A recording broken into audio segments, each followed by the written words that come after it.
Hi everyone, I'm Anne Riddell and welcome to Arts in the City. First up, a majestic theater on Staten Island has been saved after falling into terrible disrepair. Donna Hanover has the story of the women who brought the St. George Theater back to glittering splendor. The St. George Theater, built in 1929, was designed for the glamour of vaudeville and then big movies.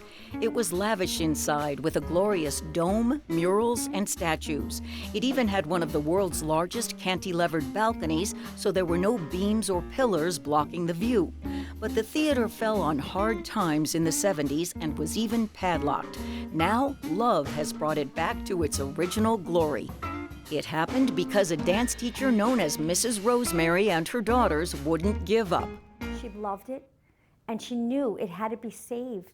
Starting in 2004, Rosemary Capizzalo used her life savings, $1 million of her own money, to start a nonprofit and a massive renovation that ultimately included 7 stories of scaffolding inside.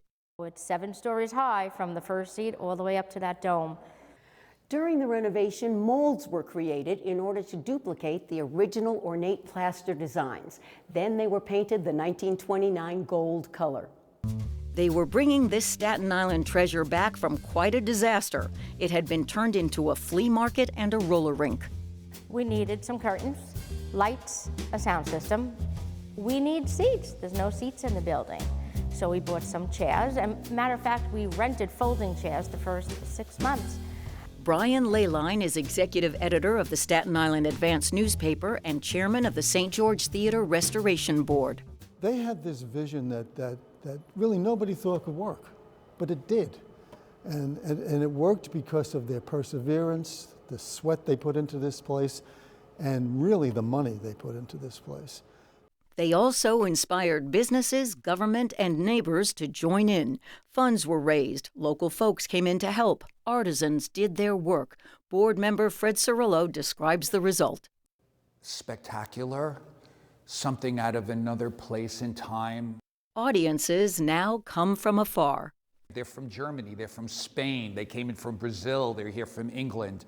So this is on the map globally now.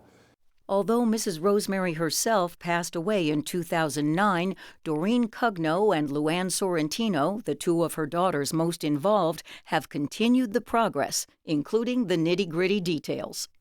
So I think with the new seats, we'll keep the exact fabric, the armrests. They've also kept the stage booked with everyone from school groups to big-time celebrities who are often thrilled to perform in such a remarkable place. Many performers have signed the autograph wall backstage. It started with Tony Orlando, and he said this wall would make a great autograph wall. Let's do this. So he said Tony Orlando, he signed it. It was 2008. Right after him, it was Howie Mandel. We have Roberta Flack. We have Jerry Lewis. Neil Sedaka is here. Martin Short. Martin Short. Charlie Daniels. Charlie Daniels. And there's Smokey Robinson. One of your favorites. One of my favorites, for sure. He was our gala headliner one year. And recently, Patti LaBelle. She was just here last month. Why did all this happen? The backstory is that Mrs. Rosemary had sweet childhood memories of seeing movies at the St. George. She grew up and trained at Juilliard to be a dancer, but then got married, had babies, and needed to help provide for them. She decided she was going to teach dance to the neighborhood children. She charged them $1 a lesson. She had about 40 students the first year, and she told them to all come back next year and bring a friend, and they did. The dance studio is thriving to this day, producing dancers for the Rockettes and Broadway shows. And a special joy is having recitals at the St. George Theater, which is glittering after its final major restoration phase over the last couple of years. Do you sometimes say, Mom, we did it? Absolutely. She's definitely shining down on us. Among the big shows coming up are the Turtles, Jay and the Americans, and the Association as part of their tour, Happy Together. At the St. George Theater, I'm Donna Hanover for Arts in the City.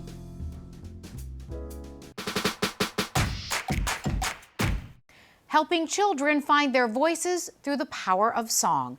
The widely acclaimed Young People's Chorus is based here in New York City, but recognized around the world for its award-winning performances.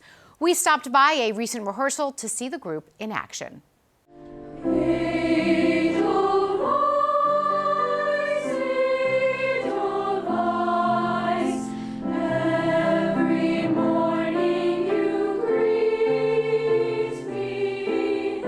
There is an undeniable kind of magic in this room that begins with young voices.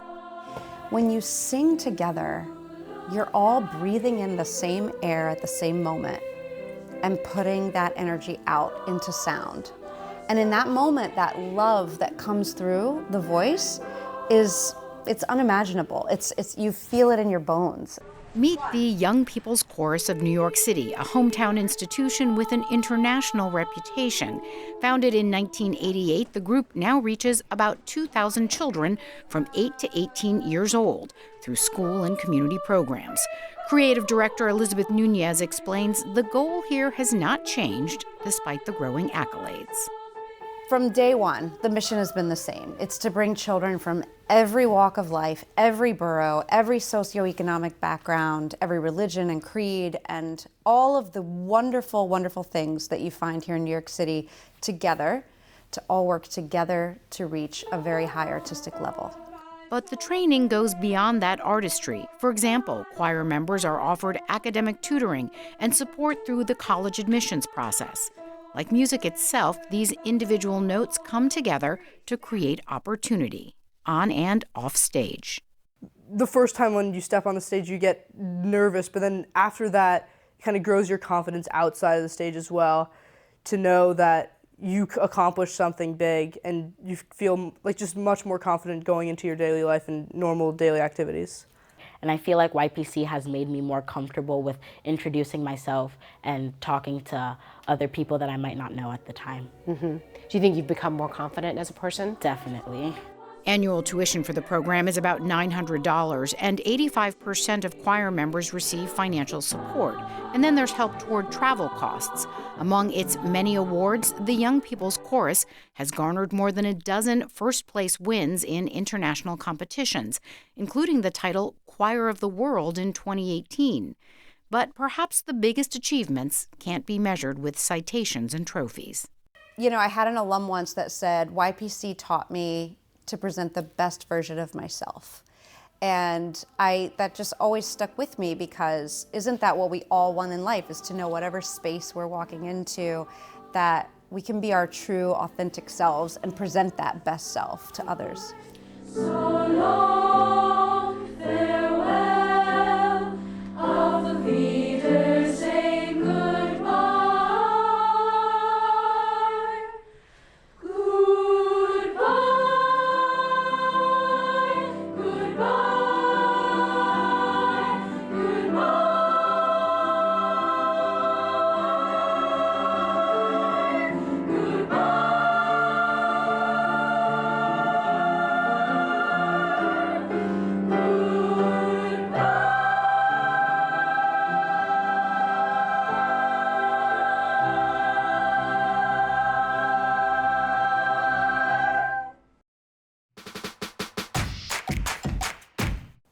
A new exhibit at the Intrepid Museum unpacks the history of the Apollo space program and shows off some rarely seen artifacts from the moon landing mission. Our intern Megan Gleason has a first look. Rockets, rovers, and historic artifacts are waiting for you at the Intrepid's newest exhibit. Welcome to Apollo When We Went to the Moon, which details the intensity of the space race of the late 1960s and the International Space Station's efforts to put a man on the moon. Located at Pier 86 in the museum's Space Shuttle Pavilion, this exhibition takes you back in time as you enter into a history lesson. You'll get to revisit how a competition to number one led us to that giant leap for mankind. This is a traveling exhibition with an amazing collection of artifacts. This is just a great opportunity for us to really deepen our ability to tell stories related to the space race. We also get an idea of what drove NASA and the US to get to Apollo's launch. There's the motivation of the geopolitical tensions and the idea of trying to get ahead of each other, results in things like the space race, but also weapons and other sorts of things. It's really cultural things too. We spoke with Katie Good, the aerospace curator for the museum, to talk about what guests should look out for. As we've gone through, it really makes a difference of being able to show visitors that it's not all about the shuttle. There's a lot more to this, and having the specific artifacts that go along with that is a really different thing to have. These are artifacts that are rare, they aren't necessarily seen often, and it's the kind of thing where you have an opportunity to really share with the public things that stay behind the scenes, stay in archives, and just don't really get out a whole lot. Some of the artifacts in question include preserved castings made of the astronauts Buzz Aldrin, Michael Collins, and Neil Armstrong's hands. In terms of the cast themselves, because they had to make very, very specific gloves for the spacesuit, they really needed to have access to their hands all the time. And it would have been really difficult to say, hey guys, we need you to come in, we need you to come in. So they made the casts of the hands so when they were making the gloves, they could continue to fit them to the hands themselves without needing the astronauts to be there all the time. They were so precise that because Aldrin forgot to take off his wedding ring when making the casts, he had to keep the ring on to wear the gloves. The exhibit also offers spectators interactive experiences, including a simulated rocket launch and a chance to leave your virtual footprints on the moon. The museum is hoping to inspire the next generation of astronauts.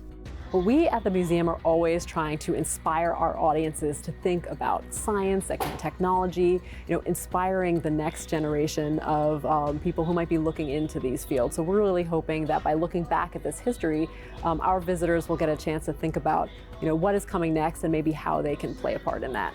This is the museum's largest temporary exhibit to date and spans over 9,000 square feet. You can explore the space race or sit in a rover, now through September 2nd. I'm Megan Gleason for Arts in the City.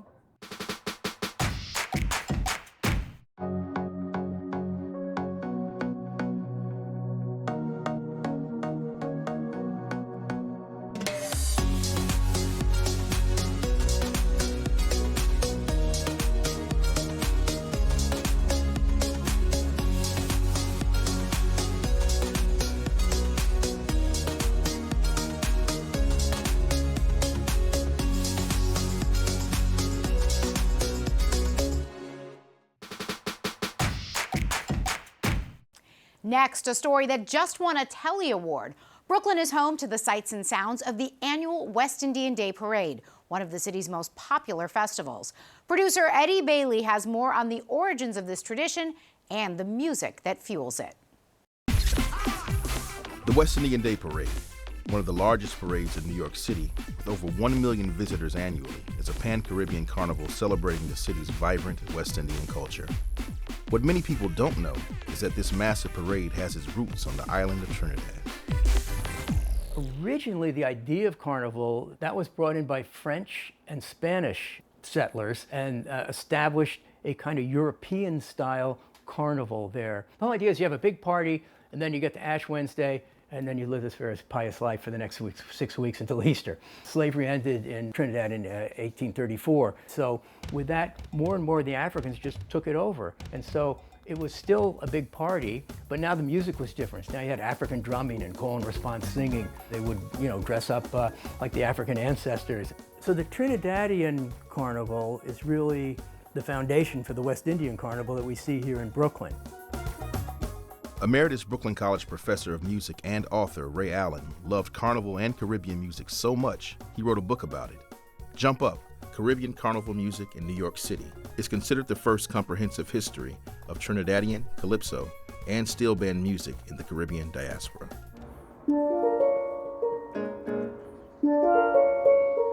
It's trying to trace how music coming basically from Trinidad, how that music came to New York. Some of the music Allen is referring to are Calypso and Soca.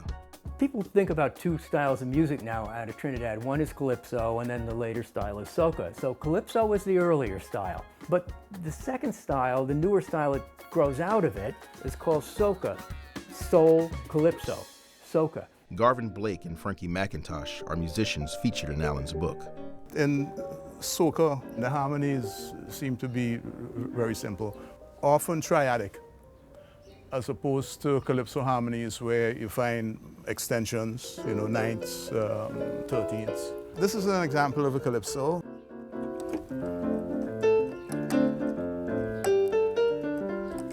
Now, this is an example of a Soca song.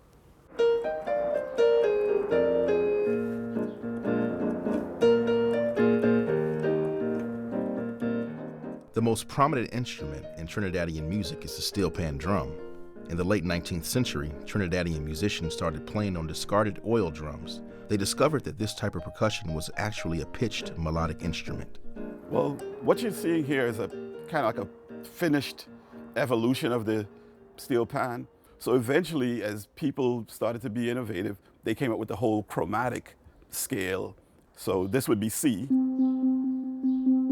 this would be D, this would be E, F comes over here.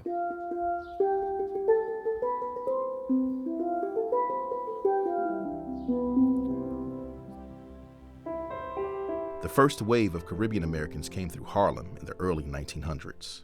So that migration into Harlem, they brought their music with them. There were calypso singers and orchestras and steel bands and costumes, mas costumes. And there was a Harlem Carnival from 1947 until 1961, an outdoor carnival. Then what happens is that the Harlem Carnival gets shut down. Supposedly there was a, quote, riot in 1961, which from all I can tell from the historical sources, there were bricks were thrown, but nothing like a real riot. And at the same time, in the 1960s, the population of West Indian people, especially coming in, shifted from Harlem to Brooklyn.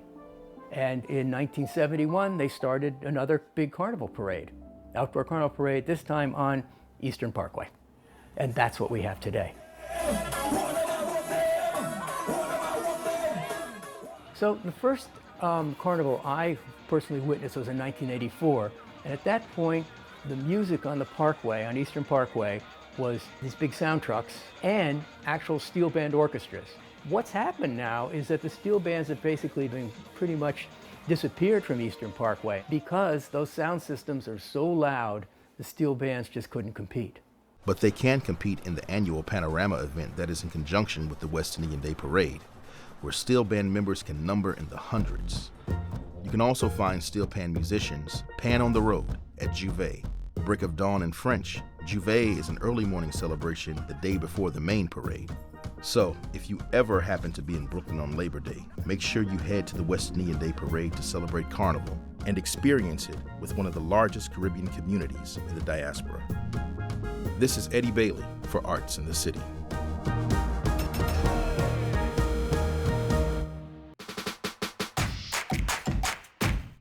New York City has its share of talented street musicians, but YouTube sensation Guitaro500 takes his acoustic guitar to the next level, asking people to sing along with him and finding bravery and incredible talent. Andrew Falzon caught up with Guitaro outside of Moynihan Train Hall.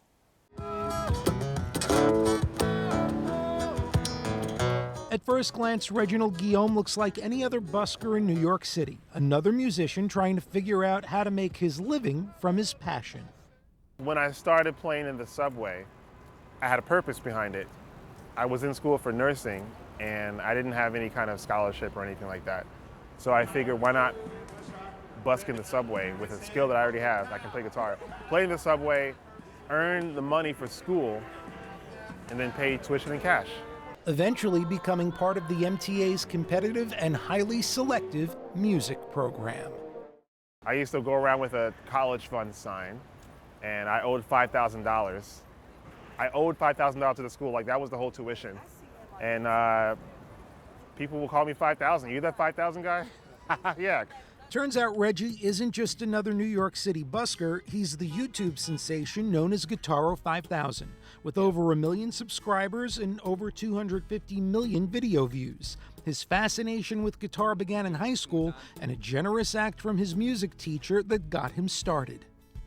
He loaned me his personal guitar, and he taught me on that guitar for about 2 or 3 months. Reggie eventually used guitar to overcome social anxiety that resulted from being homeschooled for most of high school due to an undiagnosable medical condition. I just had strange health issues that couldn't be explained. So all that led to a crippling social anxiety. After high school, Reggie began busking in the subway to pay for nursing school, not long after he decided to pursue music full-time. The subway led to cruise ships, then back to the subway. He started his YouTube channel in 2008, and despite posting for years, never saw much success until the pandemic. one of those videos went viral.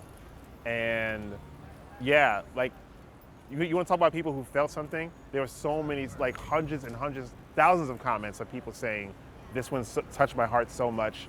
I've been trapped inside and now I get to see people smiling on the street, and this is amazing. The YouTube algorithm caught on to Reggie's popularity and propelled it forward. Reggie entirely changed the format of his channel. Instead of posting videos of him singing, he got strangers on the street to sing with him. And the criteria to be in a video, pretty straightforward. Find Reggie and say hi. Listen, I'm not looking for talent, I'm looking for bravery. And Reggie finds tons of bravery, but the audience loves to see the average person explode with talent.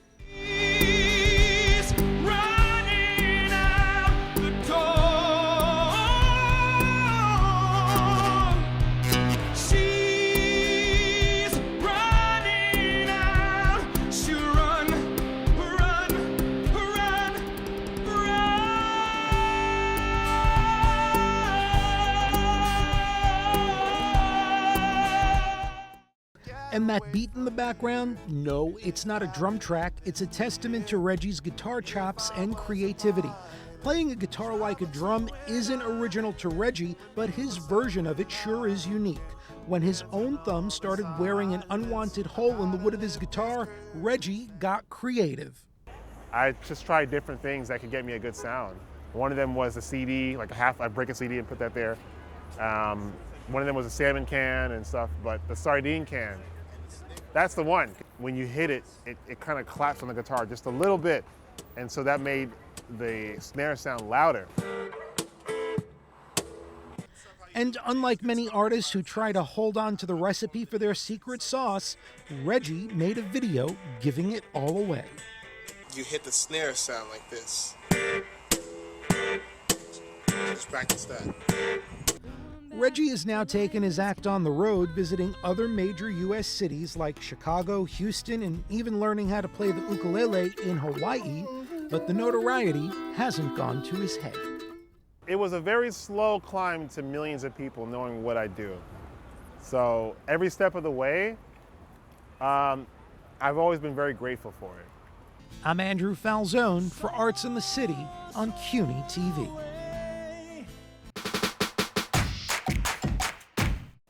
In our ever-changing city, one New York photographer has made it her mission to document the transformation of Lower Manhattan over 3 decades.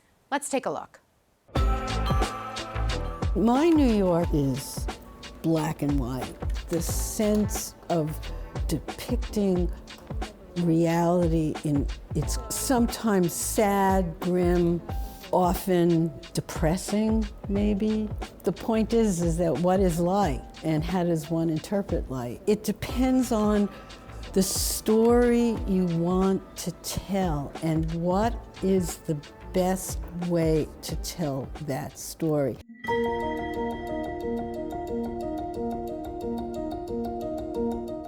I felt coming down here was an opportunity for me to explore my surroundings based on the fact that the area was so compelling visually. I was in the middle of a place that seemed to be off the beaten path.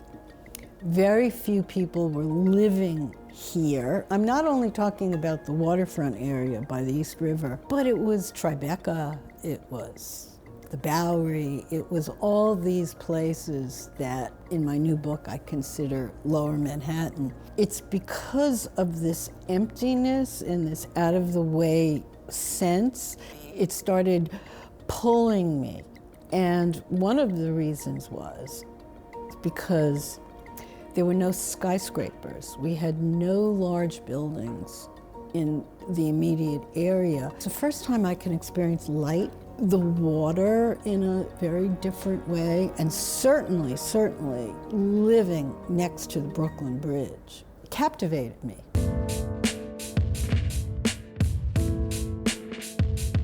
Going through negatives is a very arduous thing and an exciting thing. So I started going back in time looking for I don't know what. When you're younger, you don't have the experience that you have when you're older, so things that you didn't think that were important back then could very possibly be important now. It's an unusual thing to be a resident of an area and at the same time be a serious artist and have subject matter that you can be familiar with in a way perhaps that other people would not. Like, for example, just walking back and forth under the bridge. Someone like me who knows every single block, literally, of Lower Manhattan, I almost like I can go with my eyes closed. I stand there sometimes now and go, where am I? That's pretty amazing. I'm a New Yorker, and I'm a girl from Brooklyn, and I feel that the homogenization of the world and the fact that we are losing our collective memory of what is important and what history can teach us is so critical. It was my need to hold on to these things that I considered to be such characteristics of New York, the New York that I believed in and loved and felt so sympathetic to.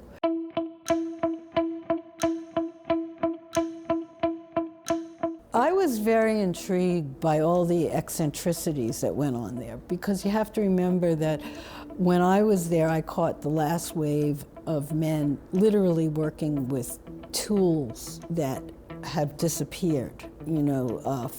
Forklifts now replaced the hand trucks. There were no computers, so everything was done by brain work.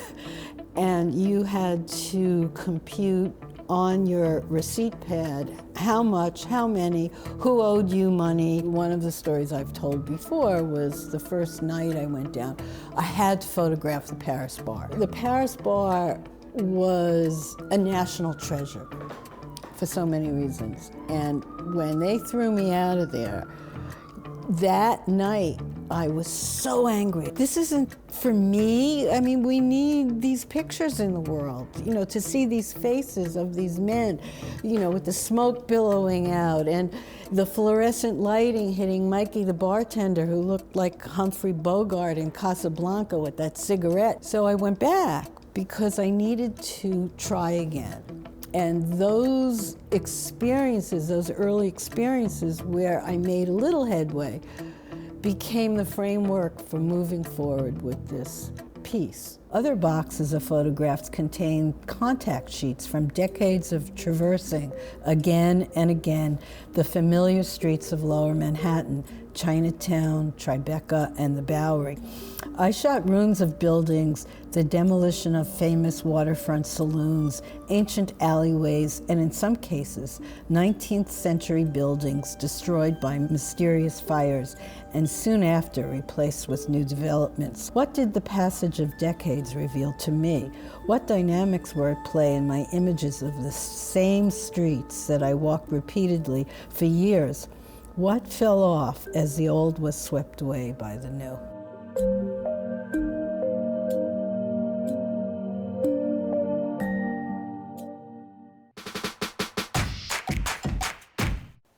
That is our show for today. Thanks so much for joining us. A quick reminder to check us out on social media. We would love to hear from you.